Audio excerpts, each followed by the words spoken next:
So fun. Do you know what I reckon? One of my favorite like Australian racism, moments ever was because you know how we just like we're so I don't know, we're like 100 years behind even America. And America has like, but I do think that moment on Red Faces when they had Harry Connick Jr.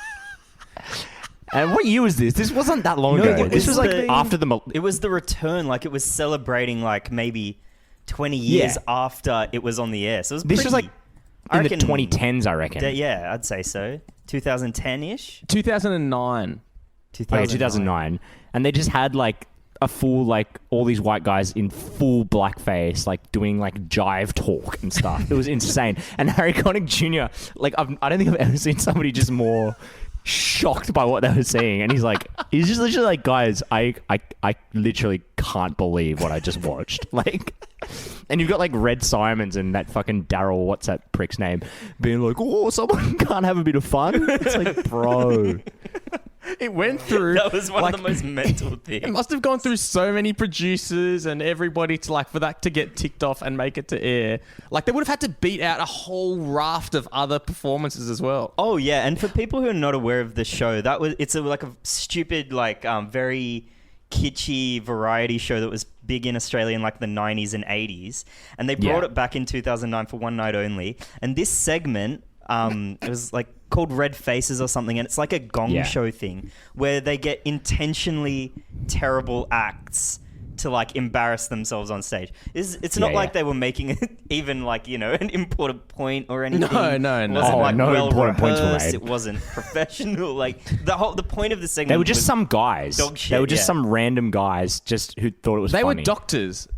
Yes, that's right. They were all doctors. Yeah. So, that's the crazy... Like, that's how racist Australia is. They say they were doctors. They were like phrenologists or something. They measure the skulls of white people as opposed to they were black doctors people. of phrenology. Yeah.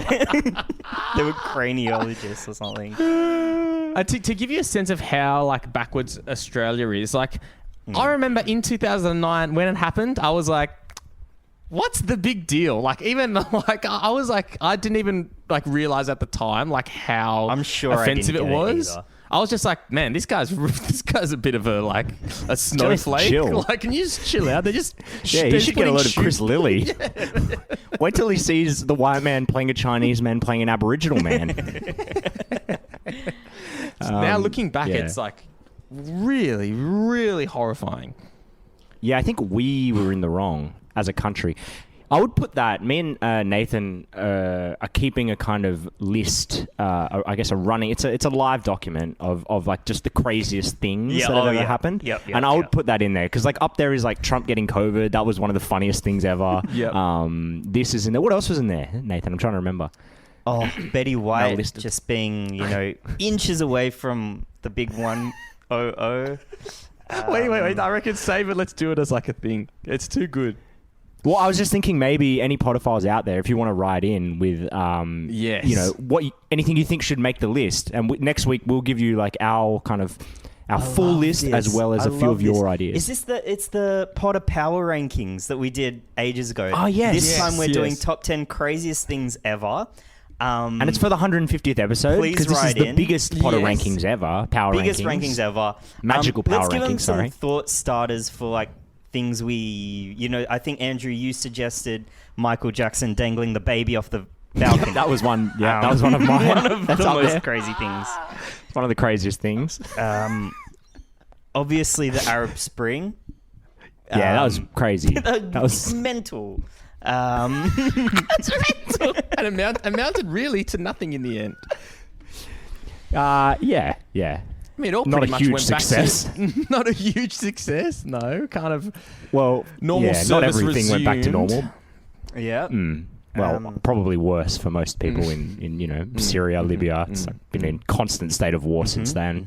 So really nailed that one. But thanks for all the weapons from America. That was great. Really appreciate that. That fixed everything. That was a good one. Harambe getting murked.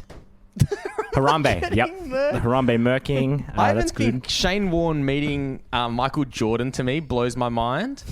Like, that's pretty crazy. Crazy. It's fucking crazy. What would they have talked about? I can one up that one. What about when like Dennis Rodman was best friends with Kim Jong-un? Yes.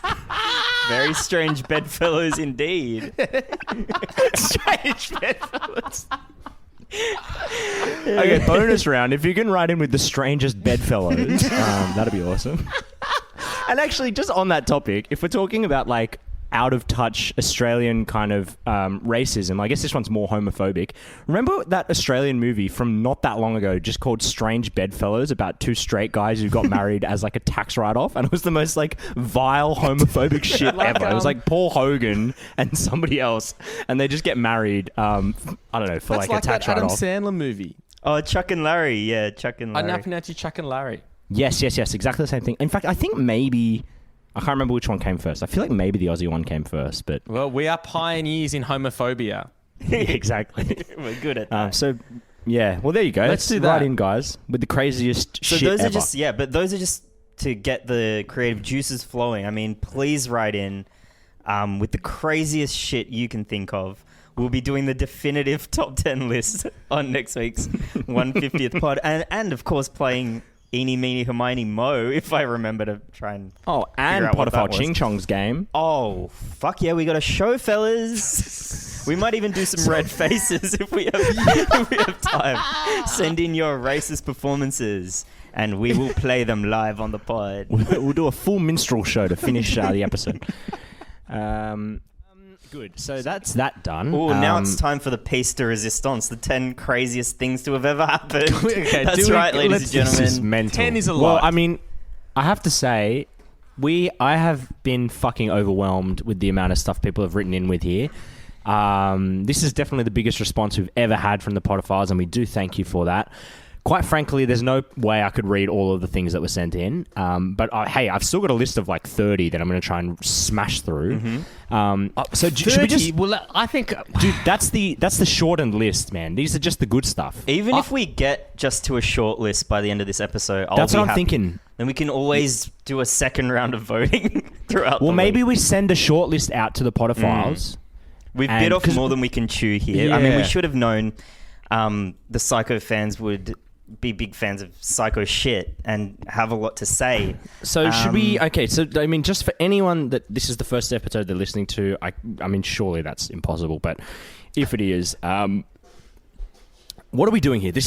Last week, we were talking about the time that on Australian TV show, family TV show, Red Faces, we had a whole troupe of white doctors dress up in full sort of boot polish blackface, and Harry Connick Jr. And this was in like 2009, 2010. So we're not talking about sort of, Jim Ancient Crow history, era. No. And Harry Connick Jr., an American who was on the show, was shocked to his core, and we decided to say, we said that this was one of the craziest things that's ever happened. We listed a few other crazy things that have happened. I put forward some things like Michael Jackson dangling that baby out a window. That was crazy. I'm like, why? To what end was he dangling the baby? I mean, Michael Jackson could probably be on there a few times. Yeah. I mean, his face should just make the list. What the fuck was that? I think it's pretty crazy that no one really said anything when he died. His skin a different color, for example. That doesn't get talked about very much, and I think that's strange. Isn't that surely the most racist thing that's ever been done? I believe it is. It's up there. So you're right. He could be numbers 1 through 5 on the list, but Yeah. Some other ones we had, I'm just going to rattle a few off, Sure. right? I mean, we've already spoken about this week, fidget spinners. That was pretty crazy. The time Elon Musk tried to, got knocked back with his crazy submarine idea for saving some Thai cave boys and called the man that knocked him back a pedo guy. They weren't. They were called the Thai cave boys. Were they? It makes them sound Only, like for they were brevity, they cave-dwelling were, really. boys. And they were Well, they were for a bit. These golem-like creatures. You act like they've never been near a cave. They were in a cave for ages. They were dwelling in a cave. Okay. What do you want from me? Sorry. Anyway, whatever. You all know what I'm talking Didn't about. need to call them. Didn't need to call those heroic rescuers pedophiles. That's for sure. Seemed to be, It was a really bit off. blindsided everyone, didn't it? We were like, "What? Wait, what? Sorry, where did that come from?" But that's why it makes the list. That's why it makes the Yeah. list, because it's stuff that just shocks you. it's when everyone still thought he was smart. And yeah. Yeah, he really, he kind of was the last, because I think there's been like pretty much since the GFC, there's been a kind of downgrading of people's opinions of people that are just rich. Like everyone always thought that rich people must be smart, but now we realize that they're mostly just morons. And I think he's kind of like the last one where like, oh my god, like he's like the richest man and the dumbest cunt. Absolutely. So anyway, that's him. And for anyone that thinks, oh no, he's actually like really smart technically, trust me, he's fucking not. Honestly, like I've read enough. He's so stupid, bro. He's really dumb. Anyway, Prince Andrew can't sweat. That was crazy. That makes the list. Wait, just a quick explanation for anyone that might not remember that. I mean, this is another hilarious story about the time Prince Andrew was having sex with a minor, and his defense was that she'd said, allegedly, of course. His defense was that, well, in her testimony, she'd said that he was sweating all over her or something like that, and he said in a televised interview, actually, that's very funny she should say that because I actually have a medical condition where I can't sweat.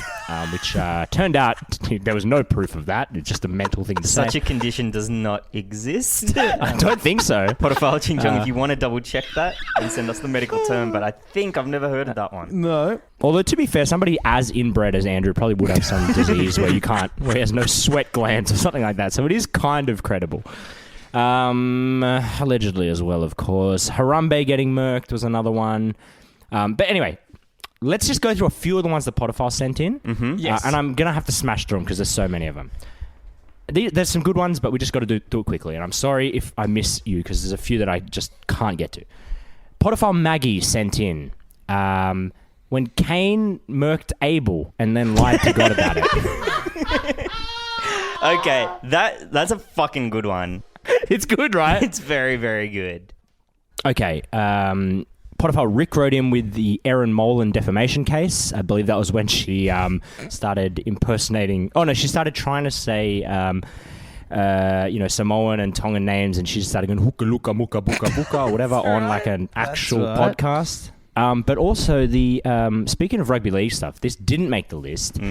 But I would like to also put forward the time that on the footy show, what's his name? Fucking Bo Ryan, former middling rugby league winner, ran around Chinese restaurants asking if he could eat dog. Yes, I remember that. That was some wild shit. And then he also starred as the genie in the Australian production of Aladdin. All mental stuff that I think should make the list. Potophile Eva wrote in with the whole "I'ma let you finish" thing with Kanye. That was pretty mental. But I would argue outdone, because I think Kanye also should make the list a few times. I think that was outdone by Potophile Tara's suggestion. The time that after the Hurricane Katrina, there was the George, what's it called when they all call in for like a telethon thing? Yeah. Telethon. He said on live TV, George Bush doesn't care about black people, which is crazy. But I would argue the craziest part about that is that he was standing next to Austin Towers. When he said that. It wasn't the content. Like, that wasn't obviously a shocking but true thing to say. But obviously true, yeah. It was clearly not shagadelic, though, Riordan. No. Like, in no way, shape, or form was that it wasn't groovy or shagadelic. No, that's right. And that's what shocked That did most not make people. me horny, baby. I can say that with a straight face. So that was that.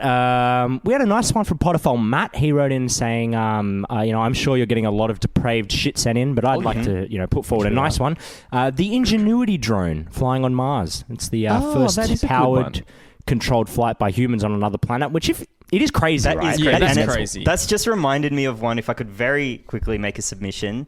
Go the for it. time that guy literally base jumped from outer space. Felix Herbengarter. That's Why would you know his crazy. name? I don't know. What'd you call it? Herbengarter. It's like Felix Herbengarter or something, isn't it?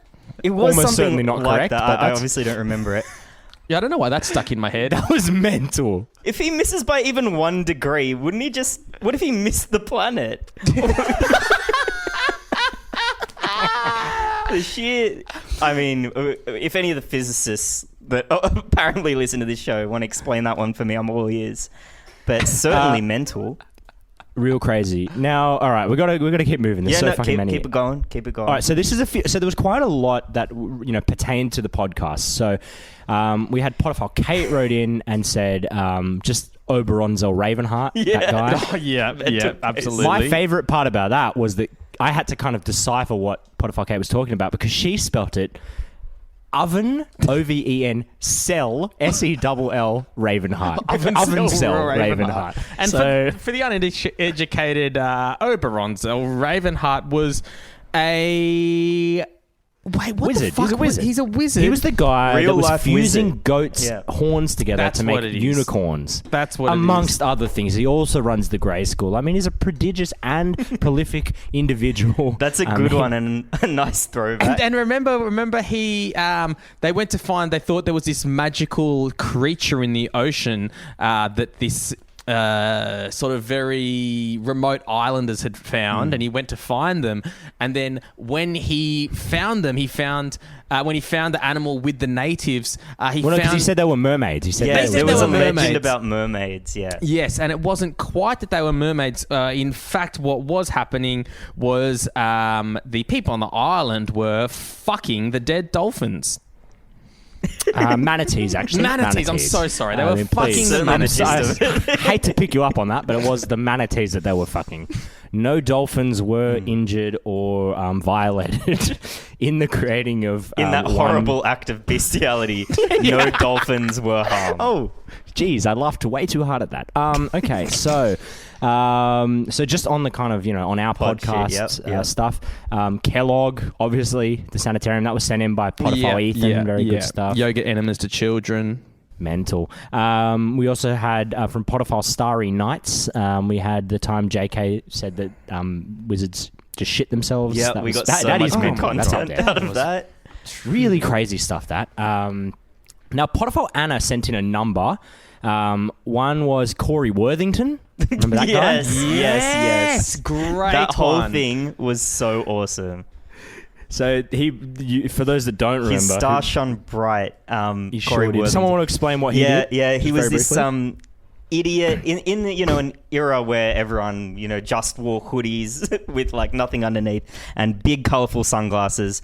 Well, It was this the guy, era of red foo. Yeah, LMFAO, exactly. right? Yes. He's one of these idiots who, in the early days of Facebook, threw a massive house party that escalated out of control, became like a bit of a news story, and then basically behaved like a... He kind of got Legend, the better of... like an absolute legend. Yeah, it definitely got the better of the news reporter. He was an Australian hero for weeks. Yeah. And he also became, every boomer's idea of what a millennial was, which was Yes. awesome. Yes, yeah. So he was good. Also from Anna, the Lady Gaga meat dress, pretty mental. Yep. The can I add- Secret, remember that? Oh, sorry, you go. No, sorry. The Secret? Well, The Secret, I don't know if everyone remembers What's this. The This did Secret take the again? world by storm, and this was in the news and stuff. Yeah. Somebody wrote a book where essentially they said that, like, if you just think about things happening, they'll happen. Yeah. And it everyone was was on incredibly board. popular. Everyone was like, yep, So- that makes sense. So if You you don't want need to, explaining like a that. Ferrari, you just literally think about having a Ferrari and then you'll get it. Jesus Christ. Which there is some logic to that, because, I mean, if you just fixate on something all day, every day, maybe you'll, work towards getting it. But it's not going to happen magically. Yeah. It's not a secret, though. No, there's it's just cause and effect. She also... Yeah, I mean, it's just desiring something and then working towards getting it. Yeah. There's Gangnam Style, obviously. That's Oh, pretty... dude, okay, Gangnam Style was obviously an insane thing that happened. Really took us by surprise that was so huge. But the most insane thing was maybe, Gangnam Style had been huge, probably number one for weeks and weeks and weeks. Would have been at least a month or two. I was at Nathan's house and his sister popped in and we were like talking about Gangnam Style and she's like, what's that? And we're like, What? I'm sorry, what? Like, it was literally, let me give you a stat, it was literally the most viewed video on YouTube. it was everywhere. You couldn't have it was like COVID. Like, it's like trying to navigate your way through like 2 weeks of being like in the world and not finding out about COVID. And she's a very she's an incredibly intelligent woman. Like it's not like she was living in the jungle. Very high achieving. It's kind of impressive in a way. Gobsmacked that she'd never even heard of it. Yeah, she doesn't live in the Amazon. No. I mean, she lives in a full a city with power and everything. But anyway, I would say that because this actually reminded me that I've always thought that one of the funniest things ever. I don't know if I've said this on the podcast before. I think one of the funniest things ever is in that song when the Korean artist Psy in the song Gangnam Style sings, "Hey, sexy ladies." That's so funny to me. Funny.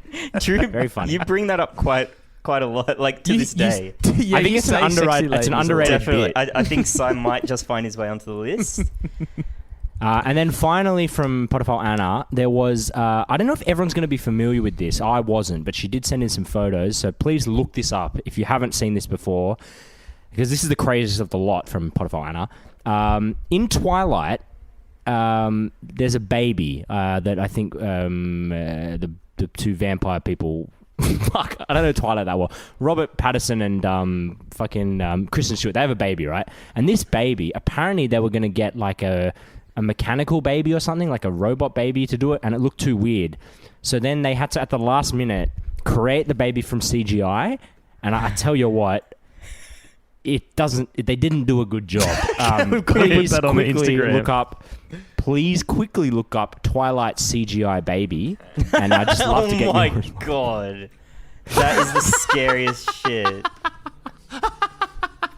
Oh, it's Why chin. does it look like- It's got the chin of a fucking Rush Limbaugh. Why does it look Why does it look so adult? It honestly looks like a cross between Rush Limbaugh and John Benet Ramsey. And if you don't know who that is, just look it up. But I'm right. He is right on that one. And they He is had right on that one. time to get this right? Like they did it in post, so they had time to sit with this. Holy shit, I hate this. I'm actually turning off my computer because I can't have that thing looking at me. Yeah, it's quite haunting. All right. Oh my God. We're almost there. I've got through most of it. There's two more that I want to read out, and then I've got my contention. My one that I want to say is I think the funniest. Okay, so, sure. From Potophile Maddie, this one's a little bit specific. Not everyone's going to know about this, but still it was just a story that she told us, but I can assure you it is one of the most mental thing that's ever happened on the planet. So apparently, Potophile Maddie used to work at one of the theatres, Lyric Theatre, I believe.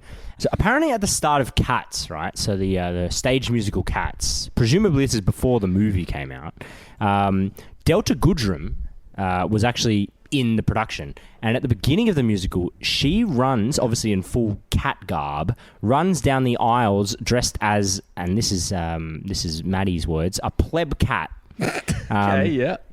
Anyway, on the first show day, so the first performance of this, as she was running down, she accidentally kicked a patron in the head so hard that the lady so hard that the lady came out clutching her head and like vomiting.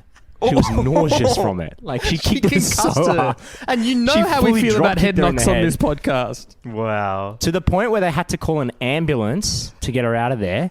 And anyway, Potophile Maddie said that because she was in the full cat gear, this woman never knew that it was Delta Goodrem that fucking fly kicked her to the face. She would have probably found out at some I'm worried now because if that woman does have brain damage, she probably is listening to the pod. Now she knows. Oh fuck that! Okay, Yeah, you're right. that has to be So that's up there. the last one. That's awesome. Because That's up there. What can top that?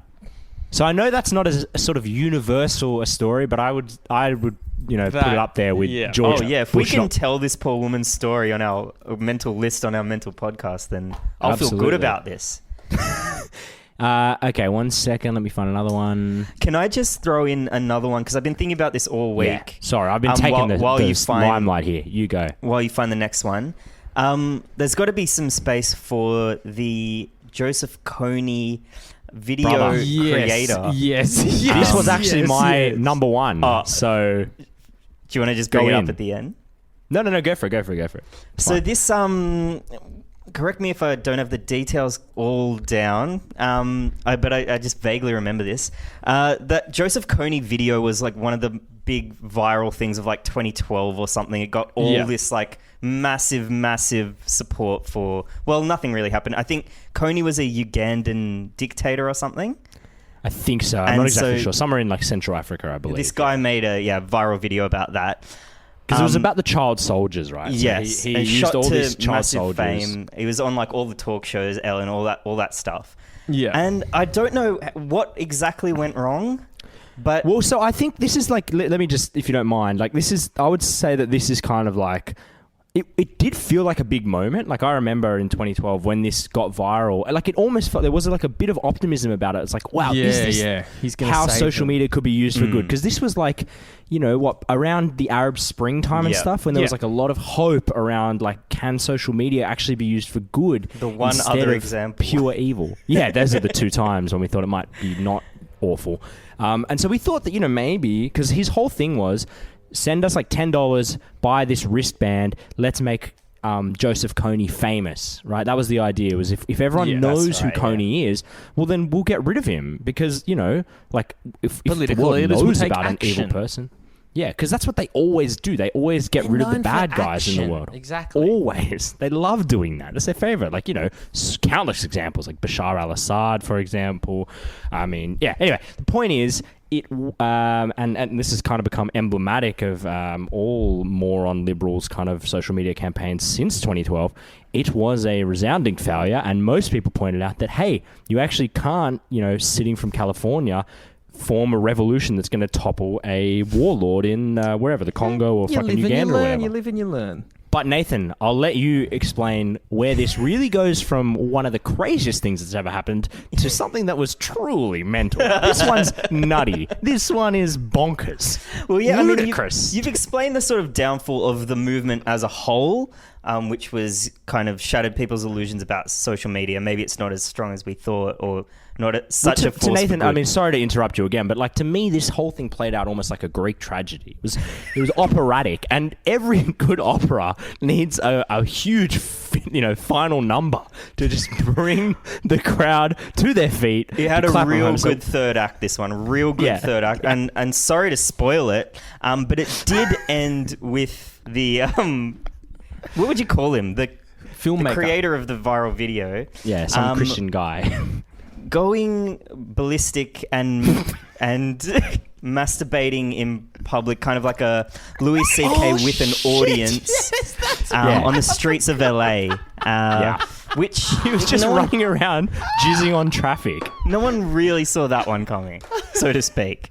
Just running around jizzing on. That did shock me, I will say that. Well, imagine being the guy in the traffic. Well, yeah.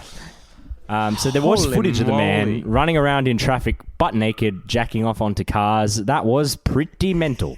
However cynical you might have been about social media campaigns from the start, didn't expect to play such a prominent role in this guy's downfall. So, for that reason alone, I think it's a contender. Yeah, so that guy really was a kind of the canary in the coal mine for... you know, all the, you know, Gal Gadots and all the other complete fuckwits that populate the old news feeds. Anyway, one final one I want to bring you. I mean, there's other ones, obviously, Potiphar, Helen wrote in with many, the Stingray murdering Steve Irwin. Oh, dude, I mean, you know, go to town. It's the 150th. Let loose. I think they say... I've had a couple of... messages come through privately just from people that have messaged me, but there's too many to get to. I think maybe I'll just holster mine for next week. I mean, do you want to air them quickly? Just so, because if we want to do like I'm just thinking maybe if we want to do like a final poll this week where we can get the Potiphars to vote on the top ones, and then that can give us the final top 10. Also, not good to let them fester. Too many. Pardon? That's right. Not good to let these things fester. I'm worried about your health, this kind of burden this is going to put you under, knowing what you now know. Okay, I am sorry. I've tried to do this as quickly as I could. There really was like almost 100 things sent in. So, from Potiphar Will, we have the Big Brother turkey slap. Mental. Yeah, great one. I'm gonna censor myself, but that's mental. So we can talk about it in more detail next week. Sure. From Potiphar Tom, we have the unsinkable Titanic crashing. on its maiden voyage. That's good shit. For me, the Logan Paul suicide forest video. Yep. Well, that was a lot. And from Potophile Andrew, he just says, dude, what about that plane disappearing? Did we ever find that plane? How did we lose it? Sorry to laugh at that. I'm sure there are, lots of grieving people. Probably not listening to this, but we've got a very strong field, don't we? Bloody hell. God, this is bloody crazy. All right, well, let me finish with one more that I think is pretty crazy. This was sent in from Potophile Bushrat, who is, again, a prolific Potophile. This one, I'd never heard of this. This one's crazy. Have you guys ever heard of the case of Elmer McCurdy? I can't say that I have. No. Let me give you the quick rundown of Elmer McCurdy, the life and times of Elmer McCurdy. So Elmer McCurdy was killed in a police shootout in 1911 during a train robbery. His mummified body then went on to be part of a travelling sideshow exhibition for years where people would put nickels in his mouth for good luck. All pretty crazy already. He also was a prop in a movie and a promotional prop for a different movie. A prop? Before finally... A prop? Yeah. This is a human being. With memories and a life and a family, presumably. He was a prop in a couple of movies, though. Before finally ending up at a fun house at an amusement park in California where nobody realized he was an actual body. He was then about to be used as a prop in a... What the... Yeah. He was then about to be used as a prop in another movie in the 70s, and he was only discovered to be human when his arm fell off. I don't know what to say. So I would say that the case of Elmer McCurdy should also make it into the... It's giving me suspicions about Elle Macpherson. Is she Maybe really very suspicious. No, very suspicious. Well, shit. Very strong contender. Very, very strong contender. Please, if you think of any more through the week, hit us up on Instagram. Paging Mr. Potter. Follow us on Instagram. We'll put some of these up. Would love to hear more. I've had so much fun doing those. I think we should try and put together a poll or something like that. We'll get all of you guys... Maybe we can do like a bracket and we can pit them against each other. Oh, I like that too. That's actually fucking genius. I love that. So anyway, we'll work on it. But if you've been, enticed by arguably the densest conversation of mental shit that's ever happened, please follow us on Instagram. Paging Mr. Potter, obviously the only one, Paging Mr. Potter. We'll have some shit on there, and we will tell you what the craziest shit ever was soon. And if it's inspired something mental within you, you have 1 week to go out and commit some kind of atrocity. Yeah. Or because we know a lot of you are on the edge, right? A lot of you are. And then just send in, what it is you've done, and you will go into the running. Jeez, I feel like that's a felony. No, let's say not a crime, but maybe no atrocities. No atrocities, crime. just some sort of profound humiliation of yourself. I mean, Christ knows we've already had Potophiles write in with some fucking crimes that they've done. Some of them directed at us, and we've really appreciated that. So thanks so much. Like that. Good. I mean, we obviously didn't talk about that on the pod for legal reasons. But anyway, let's get into the old orders of the field. Well, thank you. Well, welcome to Paging Mr. Potter, I guess. Yep. The 150th episode in our rearview mirror now. We're just like forging on like it's nobody's damn business. Although probably my favorite segment ever on our podcast in all 151 episodes has been this crazy list that we're compiling of just the most insane things in all of history. And I don't even know where the idea for this came from, but last week, please go back and have a listen to last week's pod because some of the suggestions from Potophiles were phenomenal. It was so much fun to just reminisce on some of them and to listen to some of the news stories. Delta Goodrum kicking someone in the head. That was crazy. Didn't know. So funny. And I'm very excited to say we've got more of the same coming up this week as the shortlist grows ever longer. That's right. We've had more and more suggestions. I think last week Riordan, broached the idea of doing sort of like a bracket. So we're thinking we'll kind of pair off all of the different crazy things that have happened ever, and we'll put them all on the Instagram and get people to vote, and then we'll kind of do a knockout tournament and see what was the craziest shit ever. So you've probably got another, I don't know, maybe 24 hours when you listen to this to send in your final suggestions, and then we're locking it off. I know we'll get to it after the page, but should we, where people are getting this in their ears at midnight Tuesday night. It's been pretty recent from when Will Smith fucking slapped the shit out of Chris Rock. Yeah, that literally happened a couple of hours ago from when we're recording. So that has been a very, very late entry into the shortlist. I mean, I imagine that Will heard about what we were doing, and he felt like he wanted to be a part of it. And he knew that the clock was ticking. Yeah. I'm not sure Chris was such a willing participant. But He didn't seem to be as on board with it. No, he's mere collateral damage, and this list is going to cause some of that. But it is cynical on the part of Will Smith, like not content with his. I think he won best actor today at the Oscars. He won the best Oscar. Yeah, he won the best Oscar character. He won best Oscars character named Oscar for this year's Oscars. He won Oscar best character Isaacs named was Oscar. devastated. Especially to lose to a Will is heartbreaking.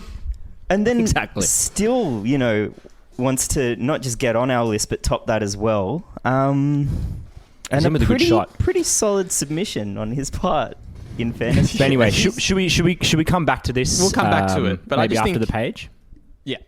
because we've got a Such few more that have letdown. been sent in. I'd much rather talk about this. So, I wanted to just quickly bring to everyone's attention. Obviously, last week we went through literally 40 different things that people wrote in with. They were all mental. They all could have had a whole episode to themselves.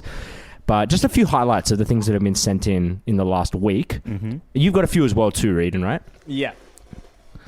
I'll just run through a few of them. Red Foo getting glassed. I don't think we spoke about that last week, did we? Let's. I'm sorry, is this a list of the best things to ever happen or the craziest? Andrew, tell our American listeners might not be aware of that. Well, you will presumably all know who Red Foo is. He was from the barnstorming. I don't know what they were, a sort of rap troupe or rap duo, LMFAO. Did you know it's him and his nephew? Yeah, I know. Isn't that wild? It's really weird, and I actually did a little more research on this because the story did tickle me. So, just to remind everyone, this is when Red Foo was, I think he was just at a bar, right? And somebody just in glassed Manly him. in Sydney. Yeah, it was in Australia. He got a non-traditional welcome to country. That's the Australian kiss. It is very Australian, but But then, all the articles were just it was obviously written up in the papers, and there was kind of a tone of lol. How funny was it that Red Foo got glassed? Everyone in Australia was on board. And I remember there was a I think it was NRL season finished, and it was Mad Mondays the following week, and half the NRL came to Mad Mondays dressed up in a stupid afro with glass hanging out of it. I remember telling American mates about it, and I was like, oh yeah, in Australia, over the weekend, someone glassed Red Foo, and they're like, oh, what does being glassed mean? Because no one else in the world has a verb for throwing a glass at someone, because they don't do it that much. But in Australia, we do it a lot. Oh yeah, I mean, I've witnessed at least, I would say, 7 to 9 glassings. I'm not that old, so that's pretty mental. So that was pretty good. Just a few other facts on Red Foo, Please. Because first fact, his father was the creator of Motown Records, which does explain a lot. Does explain how he ended up as a famous musician, despite having no discernible talent and a stupid head. So that was good, but also very interesting. So I don't know if you remember, it would have been around the same time as the glassing. He was all over Australian TV, right? He was on the X Factor. He was one of the hosts on the X Factor, I think, and all this stuff. So he was everywhere. You couldn't bloody move for Red Foo related content. Getting in the way. You couldn't get up from the couch without Red Foo. Yeah. God, I had to glass him just to bloody get him out of my way a couple of times. Obstructing me on the way to Woolies. Anyway, around that time, when he was, as I say, huge in Australia, he released his second solo album called Party Rock Mansion. Anyway, the album was released. It did receive mixed critical reviews. Okay. But I want to talk about the commercial success of this album. So, as I say, And he was in huge. Australia. And Genuinely everywhere. enormous. Incredibly visible. So, do you guys want to have a guess at how many records Red Foo sold in the opening week in Australia? Have we slipped Of that into a little record. game of Hermione, you reckon? Yeah, Hermione, do you reckon? Hermione records, do we reckon he sold of the sophomore album?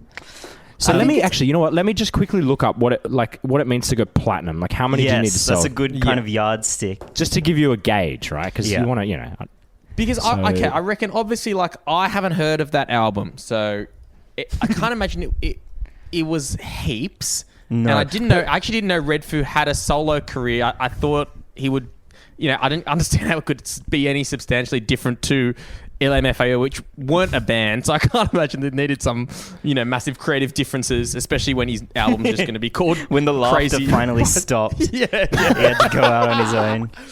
So I don't know, like 100. What's Well, platinum? Andrew? so 100,000? platinum is 1 million. Platinum is 1 million okay. records Okay. sold. Multi-platinum 2 million. In the first week, 50,000 doesn't seem like much. 50,000. That seems perfectly reasonable. I don't think that's very many. He actually sold 144. 1,000? 144. No. No, he 144 records. didn't. He Sold. didn't. He didn't. That's an correct. accounting error. Yeah. Yeah, true. That's a rounding error. 140. Yeah. Dude, If the record sales end in a number other than 0, you haven't done very well. Like, if they're we could counting release to the an fours, album and sell more than that in the first week. easily. Just family and friends alone. Anyway, we don't want to spend too much time on Red Food because we do have a lot of other things to talk but about. Then it's also like, it's surprising that it's so small, but also I'm trying to picture 144 people that are buying Red Foo's solo album, and I'm struggling to picture them. yeah, That's a it good is true. point. I love That is people like true. Red Foo who make the list for, a specific thing, but are so crazy as like holistically, like that they could be on the list for 10 different reasons. Yeah, there's a few people like that. And a Obviously few of them Kanye, have popped up. Yeah, Kanye, perfect MJ. example. So, okay, any other good suggestions throughout the week though? Some other good ones. I mean, there was obviously the time that Alan Jones said that Julia Gillard's father had died of shame a couple days Sure, after that her was beloved father had died. Crazy. He thing then to backed say. that up with saying that she should be stuffed in a chaff bag and thrown out to sea. So that was good. Australia's Pretty probably mental. a broadcaster. For those Yep, playing and along the at home. Prime Minister of the time. Keeping it on the sort of prime ministerial subject, remember the time that Tony Abbott was doing that? Tony Abbott's another one who could be on this list a million times. Easily, the onion incident. The onion incident, the Onion time that he incident, just of stopped course. speaking. Oh, Remember that the interview where he reptile just stood brain there? pause. He just rebooted the system halfway through an interview. He actually did. Fuck, remind me to look that up after this, but go But on. I would argue one of the funniest ones was when he was on that. I think he was on ABC Radio, and a sex worker called up to say that she had to go into sex work because she couldn't afford food and stuff.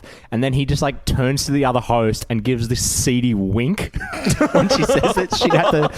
That's right. Because it didn't even make it was all filmed. sense. Like, it wasn't even like she said anything so- sexual. She just said she was a sex worker. Like, it's not like she... Yeah. It's like she said something, alluded to something, like did a bit of innuendo and he winked. He just, after a few minutes of talking to a sex worker, did a creepy wink. Yeah, it was really quite mental. What else we got? I've got a couple. Oh, wait, You go. got more? I've got more, but we can go. Bounce we it, can yeah. ping pong a bit. Yeah, in a tribute to Ash Barty. Yeah, famous ping pong player. From a Potiphar Tom, who sent in the time Ruth Bader Ginsburg's personal trainer did 3 push-ups in front of her casket at her funeral. Oh my god, I forgot about that. That was awesome.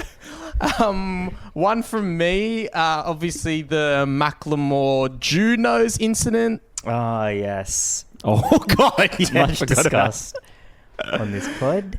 That Very was when good. Macklemore, the rapper, at the height of his powers and fame, I can't remember what song he was doing or the purpose of it, but he put on a massive sort of very big offensive hook nose, very Griffith-like, and a wig, I believe, like one of those Orthodox Jewish wigs. You better believe it. And then rapped, I think. I don't know why. I love Macklemore.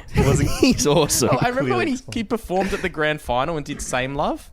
Of course. I mean, that song speaks to me. I mean, I know, I may be a straight white male, but hearing a guy say, I actually thought I was gay for a little bit when I was a kid because I liked crayons, that was pretty powerful stuff. And that really put it in perspective for me.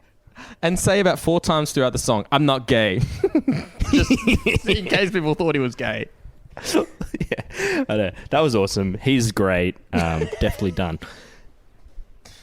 I got a couple more for you for doing the ping pong thing. Mm-hmm. Do you guys remember planking? Oh, do I? Probably one of the only one of those internet viral things that I really got into. Yeah, you were good at planking. Do you remember though at the time? You were good at planking. Well, some people weren't so good. Some people weren't so good because I don't know if you guys remember. Quite a few people died planking. Yeah. I do. Yeah. Not funny, but definitely crazy. Crazy. Oh, yeah. Insane. Speaking of things, kind of I guess related to that. Are you guys aware of the practice of soaking? Have you guys heard of soaking before? I have recently been informed about the practice of soaking. Yes. I don't think I know about soaking. Because I would argue that this is definitely one of the craziest things going around. So this is something that religious teens, I think particularly in the Mormon church. Yeah, and this is verified. I actually read a couple articles on it. Obviously, there's not any sort of articles I read, but this is an actual thing. This isn't just an internet rumor. Yeah, this is real. So this is like, because they're not allowed to have sex, right, before marriage or whatever, they do this thing called soaking, which is a really horrible name for it, where they will put the penis in the vagina, right? But they will not thrust. There'll be no thrusting. And then they'll lie on a bed and they'll get one of their friends to come and jump on the bed to like thrust for them. That's a real thing. I swear to God, that's a real thing. Okay. There's oh my gosh. That's very, very so I love these litigious Christians. They're my favorite kinds. Even if that's kind of like a loophole, I don't fully understand. So the dick still goes in the vagina. Yeah, you're just not allowed to thrust. Yeah, but they're not thrusting, bruh. They're not thrusting. Right. So it's nothing like Nathan, Harry on that Nimbus. There's a friend who they recruit, which can't imagine that's an easy conversation to have. I think Matty Johns actually pioneered this technique. Oh no, we're not going there. Okay. We are not going there. I didn't realize he was a devout Mormon. Yeah, well, to be fair, a lot of the rugby league players actually are Mormons, so it does make some sense. I'm just going to say, guys, like, I love you too. If you ever need me to jump on a bed while you're soaking, I'll do it for you. That's how much I love you. Okay. I'll keep that in mind. May not ever take you up on it, but thank you for letting me know. You want to go, Reed? You got a couple more? I have one more, just personal one. This to me is the worst song by far that I've ever heard, and it shocks me that it was ever made, that anyone would ever think to write it, and that it was produced, and that it became a hit, and that is Mike Posner's "I Took a Pill in Ibiza." Are you familiar? Yeah, I do know that song. It still boggles my mind. The first lyrics are, I took a pill in Ibiza to show Avicii I was cool. Which is just... God. I mean, I can't believe a grown Avicii, man would ever write those lyrics, and no one's pulled him up on it, that he would think that he would do that to try to think that he was cool is crazy. That he would write a song about it shocks me. Yeah, whatever cred that he got from taking that pill in Ibiza was simply undone by publishing the sort of backstory in that song. Yeah, it's one of the least cool things I would have I've thought heard. it was fucking cool if I was there at the time. But then to know that he was grappling with it ethically, you have to go. So you got to grab the devil by the horns, brother. I mean, if you feel like a bit of Molly, you just need to fucking say, "Yes, please, Daddy. I'm into it. Don't worry, Avicii. I do this shit all the time." Exactly. And as Riordan says, "Don't apologize for party rocking." No, And I if he do always say did that. get the munchies, which I imagine he did. Oh, yeah. then- Big I mean, Nathan, time. I don't know. You take it from here. I mean, what would be the best approach for Mike Posner in such a situation? Oh, geez. I mean, as you said, my advice, hold on for dear life. Because, Yeah. brother, it's going to be a bumpy-ass ride. Yeah, a bumpy ass ride. To hell and back. I've been to hell and back with the old green-eyed devil, the munchies. Oh, we love the munchies on this podcast. We love the munchies. All right, I've got a few more. I'll rip through them because there's one I really want to speak about at the end. There's a couple sent in by Potophile Zoe, famous Potophile. One was just like, remember when Remember when Pokemon Go was big and they were like literally shutting down like whole suburbs? That was at least mental. in Sydney they were, because grown men were running around trying to catch like Snorlaxes on their Nathan phone. being one of them. Oh, us included. Oh, me too. Me too, I was gonna definitely. say. I was a big fan. I travelled to Rhodes in Sydney quite a lot during that period. What an embarrassing detail. We also had, well, as we alluded to before, we had Will Smith punching or maybe slapping. That remains to the jury's still out on that, but at least striking one Chris Rock in the face for making a joke about his wife, Jada Pinkett Smith. That was Still that was processing that, crazy. really, if I'm being honest. I can't make heads or tails of it. Like one of the hottest women in the world. Yeah. A beloved actress, Will Smith, seemed to be laughing at the start. And then went full alpha. He's Gronk. Like, It was a funny bit. He's completely man. tapped, isn't he? Like he's. We read a few weeks ago. I can't remember what the details of it were, but remember those absolutely batshit extracts from Will Smith's autobiography. Oh my God. Yeah, is this where Yeah. you told us about he said that he vomits every time he comes? Yes, 'Cause that he could also vomits every make time he it comes. Yeah, If it hadn't been for today's debacle, I'd nominate him for that alone. Yeah, true. Well, I think he's just turned the corner Oh yeah, he's doing bad bad. corner. Yeah, he's Doing much nailing it. better Yeah. now. on a But he- Kanye track. He did go on to win Best Actor, so it was a real roller coaster of a night for Will Smith. What? It was 20 minutes apart. It's so fucking crazy. Yeah, I didn't have that on my kind of 2022 bingo cards. Will Smith punching Chris Rock in the face. That was weird. Another one. Remember the Sony hacks when there was all those hacks? But I don't know if everyone fully remembers the story about how that was. So they pretty much like ruined Sony as a company, these hackers. They deleted like everything off all their servers, like fucked up all their computers in the entire company to the point where Sony had to go back to like using fax machines and like you could only pay for things in cash and stuff. But they also leaked all of these internal documents and things and emails, including emails from like the CEO and stuff that led to like Sony losing the rights to Spider-Man because all of these like terrible ideas. Yeah. It was so embarrassing. Yeah, because the story ideas were so bad that the fans demanded that somebody else get the rights to that. A whole bunch of crazy shit like that. We should go through some of those stories next week. Yes, Definitely. But the most crazy thing about that, I mean, hacks happen all the time, but the craziest part about all that is that the reason Sony was hacked was it turned out it was North Korea that hacked them in response to that Seth Rogen movie, The Interview. The Interview. Yes, dude, that's right. So funny. Who would have thought, like, that's not your classic cause and effect? Seth Rogen literally like destroyed that that company. It wasn't worth it. The movie was not worth it. I don't think so. But Kim Jong-un, he was so cute and like lovable in that movie. If anything, it was a PR dream. I would have thought so. Anyway, that was a funny one. Tom Cruise on Oprah. That was pretty mental when he was jumping on the lounge and shit. Yeah. But the final one I want to talk about. Can I jump in, Andrew, before you get to your final one? Go. Please. Okay. Sorry. Or just a quick one before you get to it. Super Bowl titty. Remember when Justin Timberlake ripped off Janet Jackson's top for no reason? course. Yep. That's a little quick one. I have two more. Sorry, you sent them in. I just made a note of them. I don't have your names. I apologise. Australia's Next Top Model at the Big Top at Luna Park for the finale, and they announced the wrong winner, which I think is somehow crazier than when it happened at the Oscars, just because it's Australia's Next Top Model, and they handled it so poorly. I don't remember this. Is this that I'll Steve Harvey thing?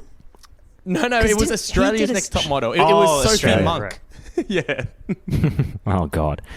And also in 1999, that Aussie guy who won is an Aussie truck driver who won the lottery after he'd had life-saving operation on his brain, like a brain tumor. He won $500,000.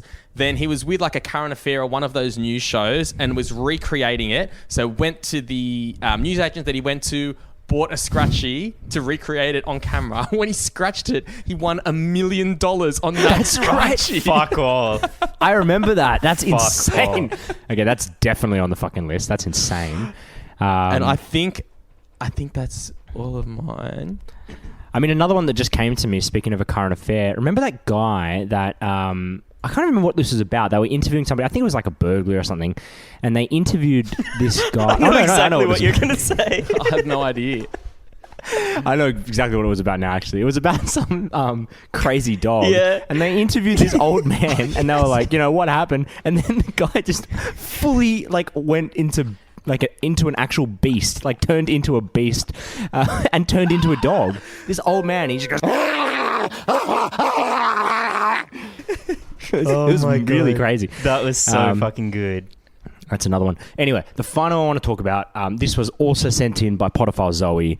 This one is a stellar one. I can't even believe we didn't think of this before. Do you guys remember that TV show, There's Something About Miriam? Oh my God. I haven't thought about that. Holy and this is relevant because it's J.K. Rowling. Oh, absolutely. Can you run us through it for those who don't know?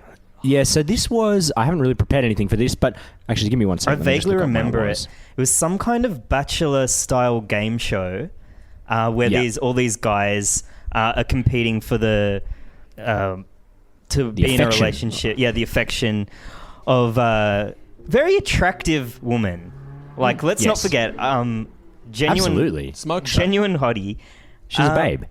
But it turned out that, unbeknownst to them, she was a transgender woman. Correct. And importantly, pre-op. And that's only relevant because it was part of the show. That was the whole premise. These guys Yeah, exactly. Be, that was the whole humiliated. tone. So at the very end of the show, they pretty much they announced a winner, and then right at the end, she's like, "Oh, and also there's something that I haven't told you about." And she's like, "Yeah, I was born a man," and honestly, nothing will kind of jolt you, back in time like reading the Wikipedia page of that TV show, because it really is well and truly up there as one of the craziest things that's ever happened. Have you got it in front of you? Yeah, I've got it. So, it came out in 2003, and it was a British TV show, because, the Brits will give you the most disgusting, just feral shit ever. And so, anyway, they got all these men to go on the show, blah, blah, blah. Anyway, there was obviously, a huge lawsuit at the end of it, because the contestants were, obviously made to look like fools, right? That seems in bad faith. Yes, I think you could argue that.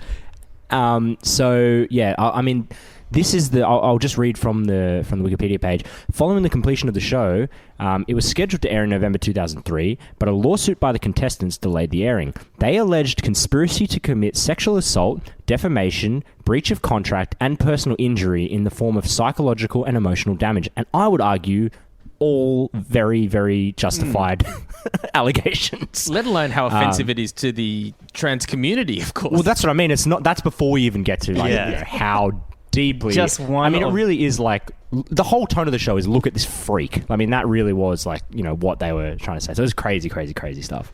Oh my God, that might be one the to end craziest thing. Out over a couple of weeks, but we'll have updates next week. They're coming to me now, but these wouldn't even make the list. Trump mocking that disabled reporter and going, Trump's another one that could be That on was there an a million times. impersonation of Trump, What about by when the he way. made fun of that? What about when he made fun of that that soldier that had died, that veteran that had died? Crazy, definitely crazy. Definitely. Anyway, this could go all night. True. Let's leave it please there write for in. now. Let's get into some orders. My God, we've covered some ground. We had a short list of I think we had over 100 items on the short list. That was after filtering. and we cut it down to our top 32. And then during the week, we had round 1 of this knockout tournament where all the podophiles on Instagram voted in these head-to-head matchups. So now we are going to announce the winners of round 1 and who will be proceeding into round 2, which will be taking place this week. All right, well, should we just get straight into it then? Sure. Yeah. And of course, if you don't follow us on Instagram, you really are one of the dumbest motherfuckers going around, and you should follow us. Stupid. Fuckhead. Yeah, you're shit. Okay, cool. Number 1, the first matchup was the Coney 2012 meltdown. For those that don't remember, that was when the guy created that campaign to try and get rid of, the warlord Coney in Uganda. Immediately, there was a bit of backlash, and he ended up butt naked, running around, masturbating in traffic. So that was... So that's in the blue corner. In the red corner... In the red corner, we have Corey Worthington and that MySpace party. Head-to-head. Yeah. And I agree with this one. Coney 2012 meltdown did win, but a valiant effort from Corey. Yeah, if Corey had jerked it at some point on a current affair, if he jerked someone else off, then a different story. But he didn't. Coulda, shoulda, woulda. He didn't. Yeah. These are the things that, you on your deathbed, you look back on and regret. I wish I'd masturbated in that interview with Layla McKinnon. Okay, and so that was a decisive win, 61% to Coney. Not to Coney. Coney's not winning anything, but to the... You get it. Okay, next one. This one was a decisive win. This was the Michael Jackson baby dangle. Needs no more explanation. It's really crazy. That got 85% of the vote against the Will Smith slap. Wow, that is a huge win.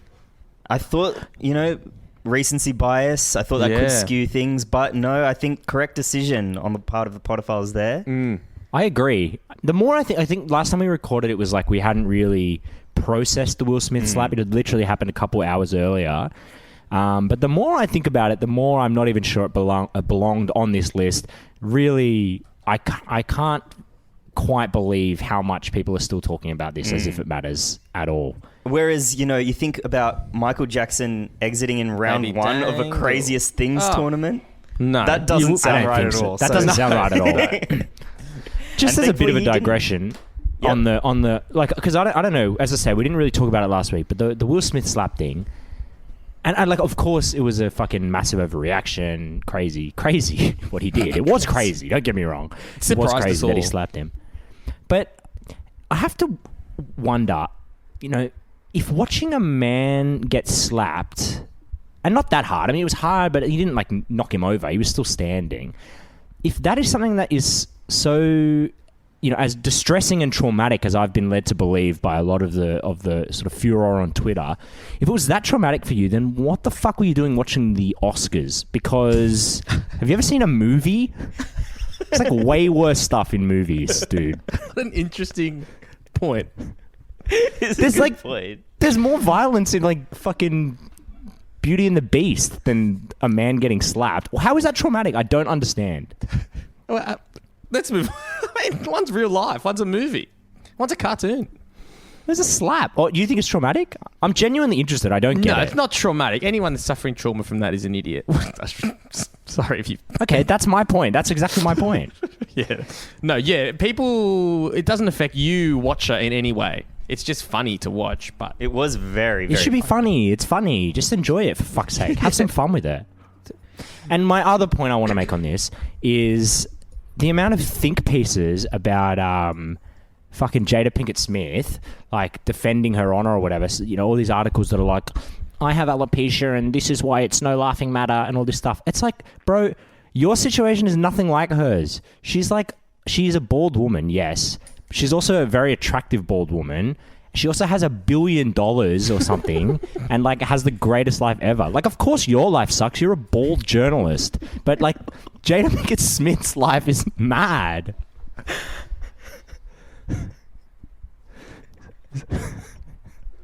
He's speaking the truth. Am I wrong? Whatever. I told you I was in a bad mood. Oh, I'm just saying. Wow, Riordan's apparently speechless. Riordan, if you're shocked by that, Riordan, watch a fucking movie. Yeah, brother. You guys seen Saw? It's crazy. You should check out Saw, bro. You gotta check out Saw, man. It's worse than a slap. The one where they jump into the pit of syringes. That'll fuck you up, Riordan, bro. Bro, that was traumatic. Bro. We are desensitized, though, Andrew, from watching all those movies throughout our entire childhood. I mean, yeah, whatever. I don't care. Like, of course, we have. I don't care about these. Yeah. Oh well. Moving on though. Anyway, sorry, that was number 2. Yep. All right. Number 3. Just moving on very quickly. This was another very exciting topic. Logan Paul visiting the suicide forest in a Toy Story get up. Very sensitively done, you know. The death of many people still in mocked. Yeah. I mean, actual, you know, people that had committed suicide in the forest while he was shooting. Yeah. One of the worst things I've ever heard of in my life. Well, that went up head-to-head against the Twilight CGI baby, which is one of the other worst things I've ever seen in my life. This one was genuinely very hard for me to decide. It was very close. Logan Paul did win, which I think is the correct answer, but only with 54% of the vote. It was very close. All right, let's keep moving. There's a lot. All right, Mormon soaking. That's... Listen to last week's episode if you don't know what that is. That came up against Oberon's or Ravenheart's famous animal cruelty. Another very difficult one to decide. There's no easy ones. Really comparing apples with oranges with a lot of these, aren't there? Not a lot of common metrics with which to measure. Well, you know, just use your discretion, whatever. Mormon soaking actually got up there, which I think is kind of crazy. I thought that fusing the horns of an animal to create unicorns was crazy. But to be fair, they are both mental. So Mormon soaking won. And I mean, the time. idea for most of the pedophiles of ever having sex is so wild to them. So I'm sure that was probably why it got over the line. Big part of it, yeah. Whereas torturing animals probably seems like second nature to a few of them. Yeah, that's a bit blasé for all of them. A lot of ants burning with microscope vibes from a lot of our listeners, I reckon. Exactly. All right. Next round, we had bilingual Erin Molan. So that was the whole fuka thing. That was crazy.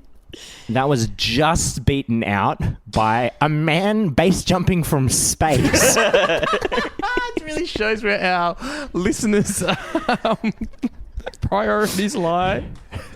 A man who probably trained his whole life and, you know, can't even imagine the kind of technological advances that needed to go into getting a spaceship to the edge of space for a man to just jump out. That was almost usurped by Erin Molan being racist. Imagine you're the guy base jumping from outer space. You're hurtling towards the planet. When what do you see? It's Bear Grylls. He's next to you without any kind of safety equipment. All right, let's keep it moving. Yeah, so that was base jump from space. There's something about Miriam. We spoke a lot about both of these last week. That managed to eke out Red Foo glassing. Wow, two heavy hitters as well. Two heavy hitters, but I think correct work there again from the Potophiles. Jewish Macklemore just beaten out by Cain braining Abel and lying to God about it. Wow, very close. Two Old Testament pieces going up against each other. Yeah. There was something biblical about Macklemore's nose there. But yes, Cain did win the day. Then we have, this one's a bit of a shock to me, at least in just how dominant it was. Kellogg, Mr. John Harvey Kellogg's yogurt enema, that did manage to win against the unsinkable Titanic sinking on its maiden voyage. So, Can you imagine telling people that at the time of the Titanic sinking? Like, in 100 years, people will barely bat an eyelid compared to what this guy's about to put up butts. Yeah, a man sticking Yoplait up his ass will beat this. People won't even look at the headline of the Titanic if you see the petite me yum up that guy's butt. Major historical events hold no weight whatsoever in this list. It's just the most crackpot things to occur. All right, keeping it moving. Hey Blackface managed to beat out Bush Doesn't Care About Black People, the Kanye West thing with Austin Powers standing next to him. Correct. This one's also mental, I would argue. So J.K. Rowling, Poogate, we all know about that. That was the time when she tweeted that wizards just shit themselves and then like just walking around talking to their friends, they just shit themselves and then magic it away. That's true. Yeah. She really did that. That got 81% of the vote, and admittedly that is crazy, but it managed to beat out the Big Bang. That's such a comprehensive victory over the Big Bang. And I know that 2 of the votes for the Big Bang were from me and me voting from the Paging Mr. Potter account. I was trying to get it across the line. Even then, it didn't even get to 20%. Crazy. Incredible. The Big Bang, guys, that was pretty crazy. Had a fairly big impact on, a lot of stuff.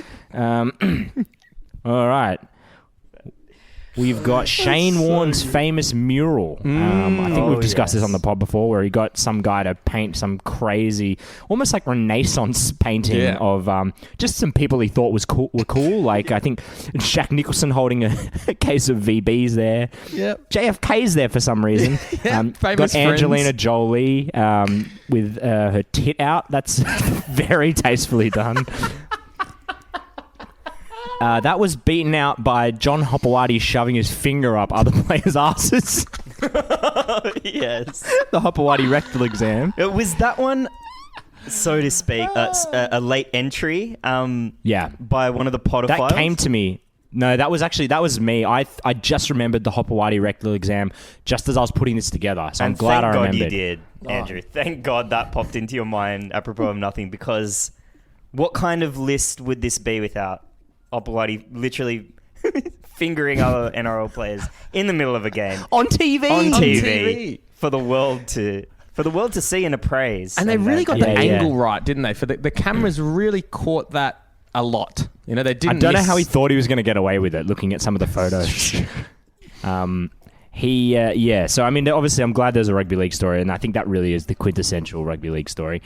So that goes through the next round. This is another tight one, the Lady Gaga meat dress, which really is pretty crazy when you think about it. Yep. That was beaten out by Elmer McCurdy's corpse, which we did discuss a couple of episodes ago. Yes, great one. A harrowing tale. Yeah, crazy, really. I mean, it's crazy. This one was the closest of the lot, okay? We've got Elon Musk, the pedo guy fiasco. Yes. Mm-hmm. Yeah. That got 49% of the vote, and it lost out to the Big Brother turkey slap. Wow. This was impossible to decide, this one. Yeah. That's Federer. There was like 5 votes in it. Wow. Yeah. Every vote counts. I mean, it's a stark reminder with the upcoming election, guys, that every vote counts. Exactly right. Well, much like the election, voting is compulsory in this poll. Dennis Rodman being best mates with Kim Jong-un, that got 78% of the vote, beating out Delta Goodrum kicking someone in the head. Really? Wow, an upset. That is an upset. But then again, thinking about it... Yeah, but it's not really. Every time you think there's an upset, think about what won, and you're like, that is actually mental. Yeah. Dennis Rodman, the NBA basketball wild card, Kim being Jong-un. best friends with Kim Jong-un. Yeah, that's crazy. That's crazy. Ruth Bader Ginsburg, trainer doing push-ups, that lost out, unfortunately. Oh, no. That was one of my favourites. Well, it did lose out to a worthy competitor in Prince Andrew's antiperspirant interview. My favourite thing when I looked that up is just how many photos there are of him drenched in sweat. I mean, if anyone watched that interview, my God. Yes, he's sweating through his shirt. Exactly. Allegedly. And then the last one of all, and this was probably the most dominant, was Trump getting COVID, lost out, only got 17% of the vote to Tony Abbott winking. Oh my gosh. When a prostitute came on air. Yes, exactly. I will say some of that might be the image that you chose. Just that very you good. look at that close up of that man and that facial expression. It was shocking imagery. Yeah, shocking imagery. Yeah, it's. I do wonder whether like Trump getting COVID. I feel like maybe it's kind of lost its sting a little bit now because it's like everyone's had COVID now. But at the time, you got to remember it was so pretty crazy. We all thought he was going to fucking die, and he looked like he was going to die. So giddy about it. It was like fucking Christmas. really funny. It was really, really funny. I still think that was the best day on Twitter ever. And that's it. That's it. So that's round 1 done. Round 2 will be on Instagram, I don't know, sometime when I get around to it. I have nothing more to say. Let's shake it off and talk about something a little bit more interesting, if I may say so myself. It's reinvigorated my love of this podcast. Or I know you've really had a spring in your step the last few pods. That is overstating it now that I think about it, but it's reinvigorated my sort of tepid fondness for this podcast. And that's our list of the craziest things to ever happen. We've got a lot of podophiles wrote in with submissions. A lot of people have written in to say that this is their favourite seggy of the pod to date. Yes. So, long story short, we're now up to the grand final, and I want to talk you through the results of the semi-finals. So we were down to the 4 most crazy things in history. Give them to me. So, on one side of the draw, we had the Kellogg's yogurt enema reading. So this one very much flying the flag of the Paging Mr. Potter podcast, because we talked about John Harvey Kellogg, who's the founder of cereal brand Kellogg's. It turned out, as we found out, that he invented cornflakes as some kind of weird anti-masturbatory yes, they were product. supposed to dull the sexual inclinations of teenagers and others. Why he thought that would work is absolutely beyond me. But then it turned out he had a whole range of these absolutely psychotic health the most measures. mild stuff. That And seems so the one positively scientific in hindsight to the other Not stuff. just that. That seems milk toast. That seems pretty plain compared to the yogurt enemas. So he would take young boys, we assume, and just pump them full of petite yums for health reasons. I understand. He thought it was a bit like, probiotic, those ads for those sorts of things. Yakult is supposed to be good for your gut health.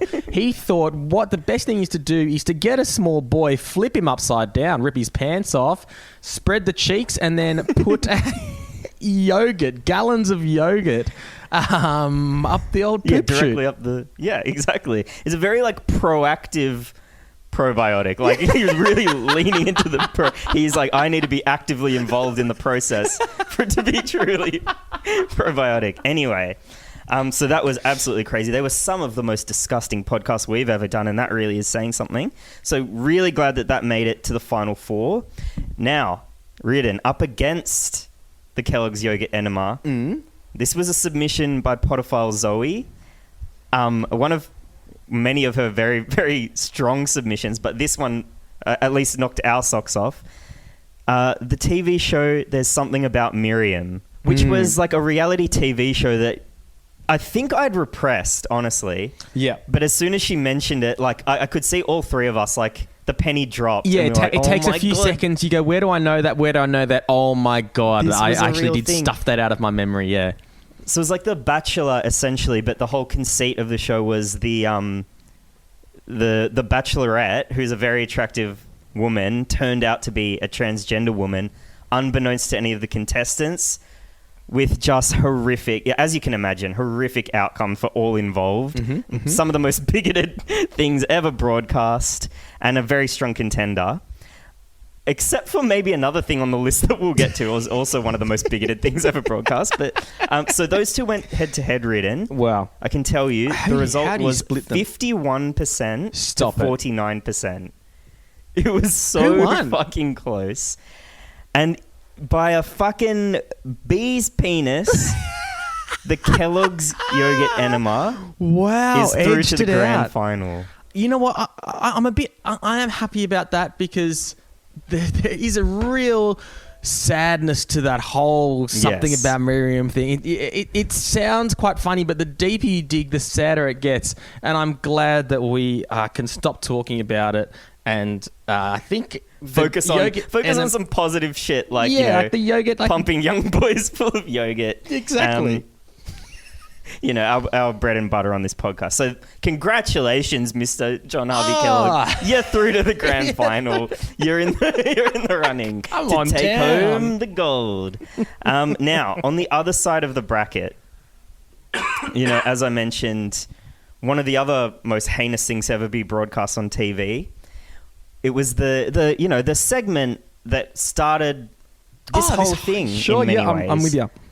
Hey, it's Saturday. Famous variety show, bit of an Australian icon Institution. because our country's Very just mediocre and very lazily offensive. As a country, I would describe us. I couldn't say it any better. This was obviously where on the segment of that show, Red Faces, which was like a talent gong show type segment, 5 apparently doctors. They say they're doctors. I can't imagine them actually being learned in any way, but they blacked up and dressed up as the Jackson 5 with some of the darkest sort of shoe polish they could find. And wouldn't you know, American celebrity guest Harry Connick Jr. Harry no likey. No, he was not. He was not thrilled with what he saw, and I think that's probably fair enough. But Riordan, some people are of the view that it doesn't matter if you're black and white, and it doesn't matter if you change your skin color, etc. So I'm very proud to announce that Michael Jackson was also... Isn't it fitting that they went up against each other? People dressed, white doctors putting dark, tarred shoe polish on their face to make themselves look like Michael Jackson, go up against the Michael Jackson. The man himself, the legend, one of the craziest people who's ever lived, I think. He's a fruity character. Could have made the list for a whole host of reasons, but I think we chose the best one, where he dangled the baby off the balcony. I think that's his baby. Yeah, it is his baby. Imagine it wasn't, Riordan. Imagine that was just some baby. So if there is a silver lining... It was his baby. Everyone getting really mad at him. Everyone getting their pretty knickers in a knot because he's dangling a baby off the balcony. Well, newsflash, people, it was his baby. So egg on your face. So you can do whatever you want with it. Now, this one was a little more lopsided. And as much as, the Hey, It's Saturday contestants were paying homage to their hero, in this case... The master has beaten out on the student. Oh, you can't beat the real thing, Nathan. No. You can't. You can hire 5 amateur doctors to do the dance, to put the shoe polish on, but it just doesn't hold a candle to the real thing. That thing being the freakish man dangling a baby off the balcony. And so in many ways, Michael Jackson, taking his own advice, he beat it out by 75% to 25%. And he's also into the grand final. So wow, 2 real spicy mamas going up against each other. I personally can't wait to see who comes home with the gold. But either way, big winners in my book. Big winners. Wow, this is a heavyweight battle. This is... Ali versus Fraser. This is... This is Gallon v Sonny Bill. Congratulations to everyone who made the list. I just wanted to... I don't feel comfortable closing off on this segment completely without getting a few more off our chests, because personally, I've been ruminating on this, for the past month, and they do just keep coming to me at the moment. I'm not sure if you're the same. I just want to float a few out for your consideration. It's like the red car phenomenon. Where you're like, you suddenly start noticing red cars everywhere. Yeah, suddenly they're everywhere. Yeah. Let me just throw a couple of quick fire around. These are not, undercutting our contest in any way. These are just supplementary. Yeah. These are like, in the Powerball, the supplementary number was 17. Well, this is the supplement. These are some... What are you on about? This is some extra reading. If you like what you heard with Michael Jackson dangling the baby, check these out. If that's your sort of thing, additional text. If that gets your fucking motor running, then you'll love these also.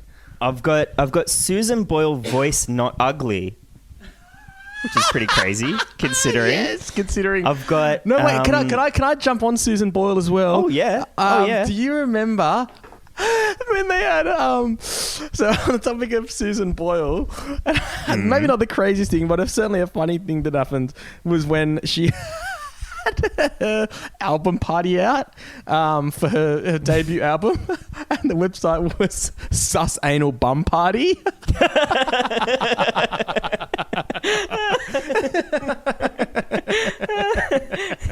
Susan album party, and it'd be like Sus Anal Bum Party. Oh my god, Riordan, we've got our name for the page. Harry Potter and the Sus Anal Bum Party. Give that the $10,000. That's the new winner. Okay, let me hit you with a few more. Actor Armie Hammer is a cannibal, apparently. Now that is a really interesting one. Cannibal. Do you want to remind people about that? Because what is even crazier for that about me is that really blew over for something that was completely psychotic and unexpected. Like that just sort of, that was like a 13-hour news cycle thing. Like he's really sort of gotten away with that one. I hope I get all the key parts right, but Armie Hammer, whose name could be on the list in its own right, mental. What do you like mean your name's name. Armie Hammer? What do you mean it's Armie Hammer? Anyway, he was in Call Me By Your Name and a bunch of other stuff. There were some leaked Instagram DMs. They were, I thought they were going to be sexy DMs. They were. Turns out his particular fetish, if you will, is eating humans. Yeah, no, like literally eating humans, not like eating ass. I'm not talking about lashing nuss with a tongue. I'm saying he likes to literally eat the anus. He wants to consume it as a meal. He doesn't simply want to pleasure it. His salad is full of fingers that are actual fingers. That's the salad he's tossing. He ain't tossing a little Greek salad with some fetas and cherry tomatoes. Yeah, no, this isn't a typical Caesar salad. This was a guy called Caesar. And as Riordan said, blew over within a matter of minutes. Yeah, you got to love that 24-hour news cycle. Unscathed. Now, here's another one, Riordan. Unverified. Have to say, this one may or may not be true.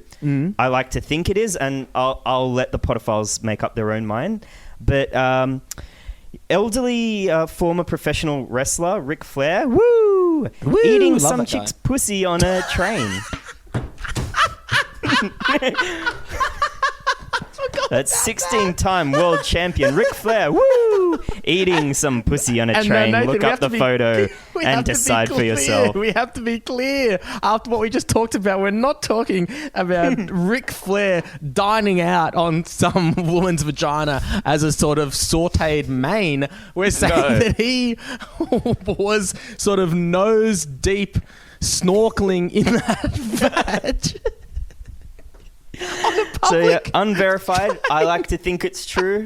As I said, I'm staying out of it. Make your own minds up. Oh shit! I've got a couple more. I'm going to save them for next week because I can't. I can't follow those, Nathan. I simply can't. So let's move on. All right. To... Well, let's call it there for this week.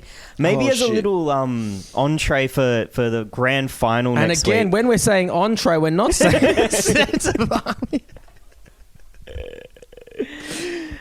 Oh god, yeah. Maybe if we need to get a few more off our chests before we wrap up this segment next week, and also if they're lingering and they're you need to get them off your chest, send them in. It's not good it's to not keep too them late.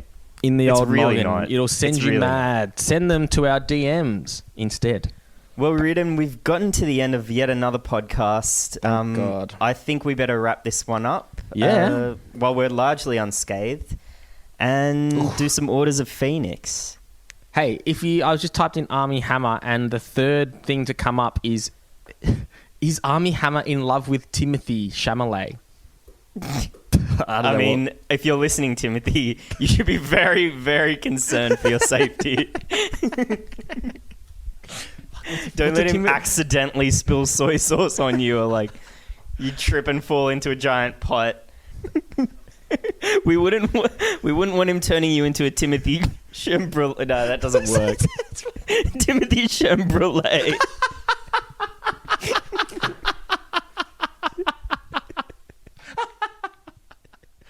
Oh. God, that is stupid. Over 100, that made the shortlist. And then we put it to the Potterfiles on Instagram. We did a bunch of Instagram polls where we got people to vote. It was a knockout tournament, and you, you've mentioned a few No of them, do-overs. but there's things like the guy that base jumped from. Hey, Andrew, can I jump in just before you do this? Because I think I can save you some time, Andrew, rather than us, going through one by one all of the top 32 crazy things that ever happened. I've made a little song. Okay. No, you have not. Now I'm excited. So I think just expedite the process a bit. So if you guys head to your emails. I'm excited. I am. If you want to just cue that up and then play it whenever you This is exciting. are ready. I mean, I will say, this is a bad podcast, but I do think one of the nice things about it is, none of it is acted. We really do genuinely not know what anyone else is going to talk about. Who could have imagined so none of us knew that this was Riordan coming. would make a song out of this? As if it wasn't already like one of the weirdest segments ever. He's gone and written a little pop tune around it. Okay, Andrew, you ready? I'm ready. All right. Yep. Let's hit play. 3, 2, 1. Let's go.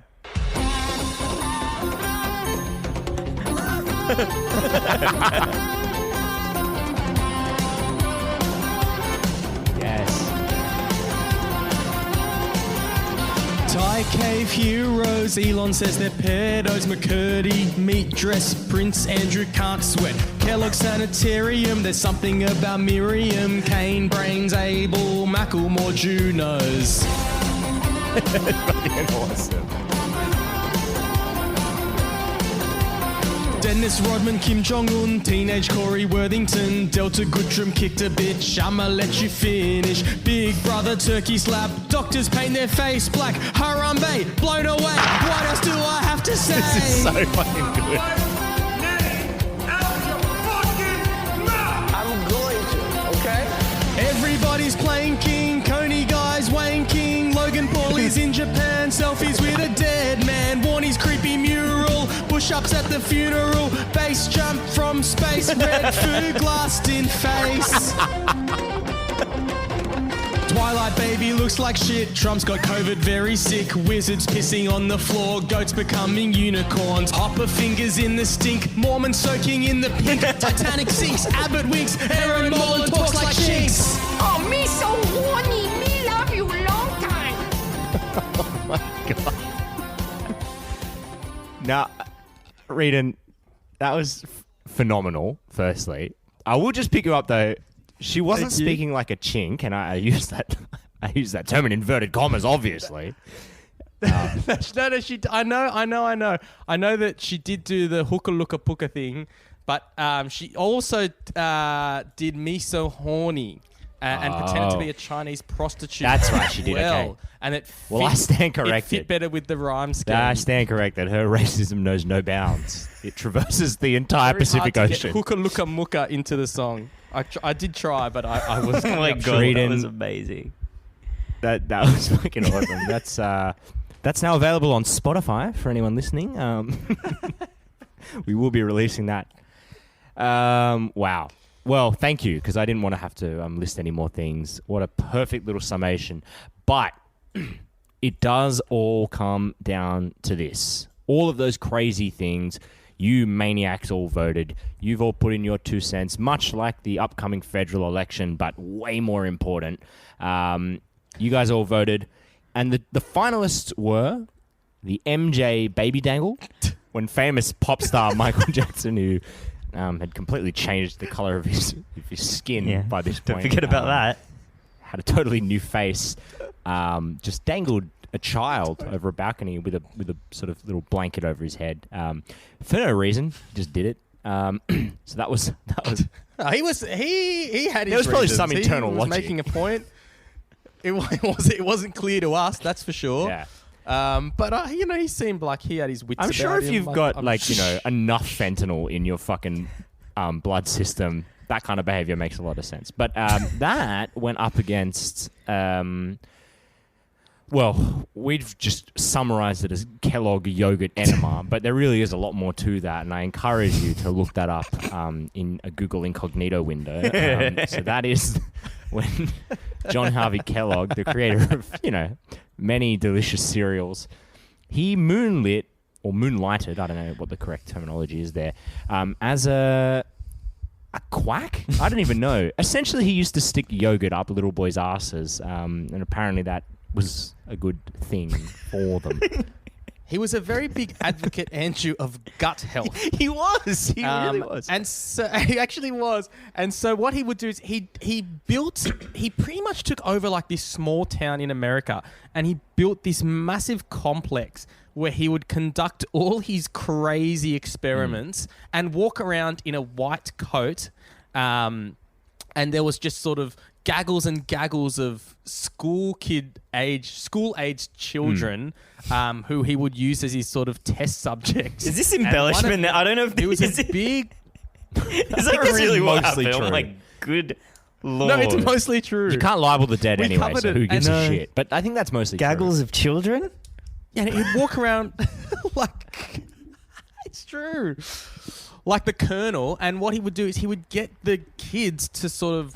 I don't know exactly the position we're talking. I don't know if they're all fours. I don't know if it was sort of... Yeah, it legs won't stop in the you speculating, air, like though, a will stirrup it? situation.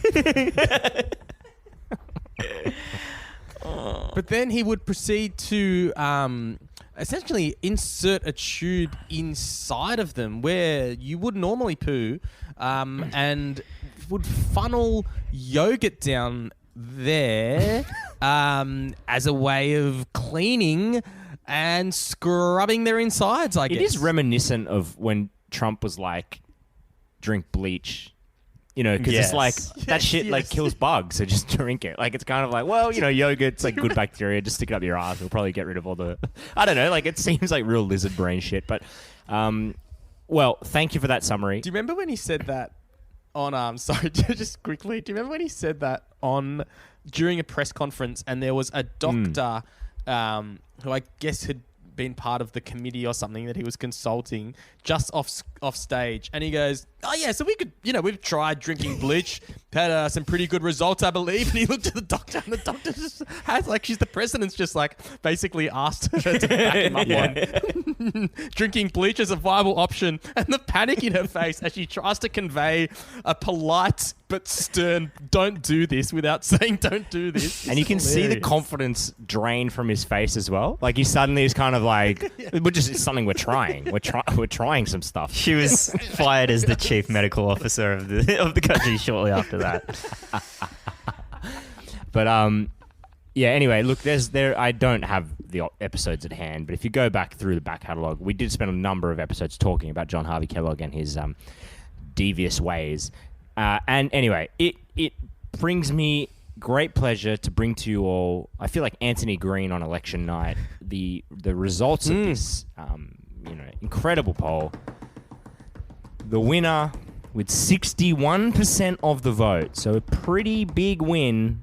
It is indeed John Harvey Kellogg and his awful contraption. No way. I thought it would for sure be MJ. So did I. You'd How did this get so far? That was not my pick. Do you want to everyone say who they thought or what they thought was going to be the winner at the beginning? Because for me, it was Coney 2012. Oh yeah, that was an early and the guy front jacking runner off for in sure. traffic. I mean, that got knocked out in that round too. to me, MJ was always in with a real good shot. Just because, my God, when you think of crazy people, you know, he's the first one that comes to mind. He's really got that brand down pat. Yeah. Is it possible though, maybe that the baby owed him money or something? Like, you know, in gangster movies where they dangle them off the balcony? Oh, look, There's a shakedown. MJ didn't need much provocation to, you know, abuse children. So I think we get nowhere speculating on his motives. I mean, what did you think the odds of MJ dying in a really normal way were? Like it is sad that he died how he died, but he was never like going to get pneumonia at 95. No. Like, he was fucking something wacky was going to happen. Yeah. He wasn't going to break his hip in a tragic fall in the kitchen late at night. Like, that's right. Look, I like it. I like the decision. You can't argue that it's fucking crazy.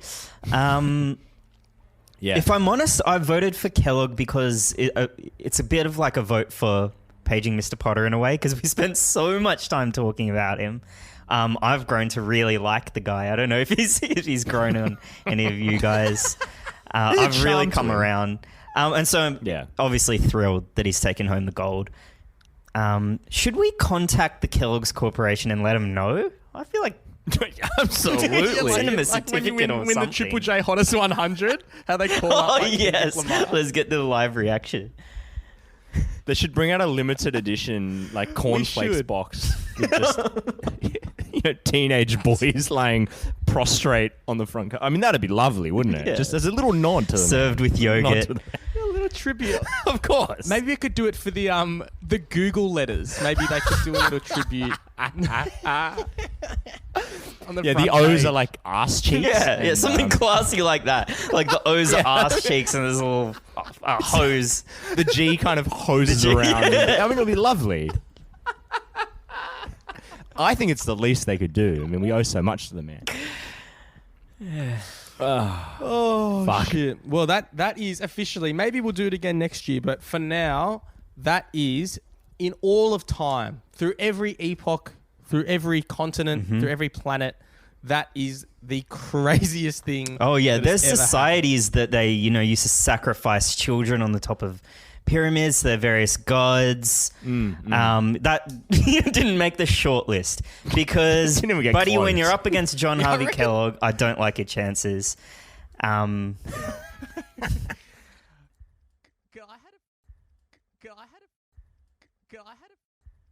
I had a